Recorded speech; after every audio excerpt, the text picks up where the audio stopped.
Isang araw, naglagay ang isang sikat na pintor ng kanyang pintura sa isang mataong kanto na may nakasulat na pabatid, "Kung may makita kayong mali sa pintura na ito, pakilagyan ng marka."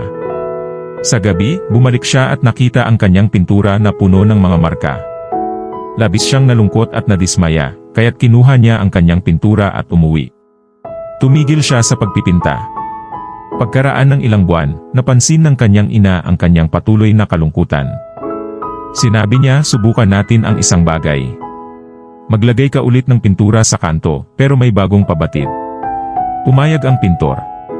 Kinaumagahan, naglagay siya ng bagong pintura sa kanto na may nakasulat na pabatid, "Kung may makita kayong mali sa pintura na ito, pakitama na lamang."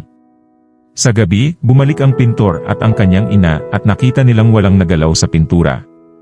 Nagtaka ang pintor at tumingin sa kanyang ina. Ngumiti ang kanyang ina at sinabi, "Naiintindihan mo na ba? Madali lang para sa kahit sino ang maghanap ng mali, pero ilan lang ang marunong magtama. Walang halaga ang opinyon ng mga taong ang gusto lang ay maghanap ng mali at hiyain ang iba. Wala silang oras at kaalaman para magpabuti ng kanilang sarili."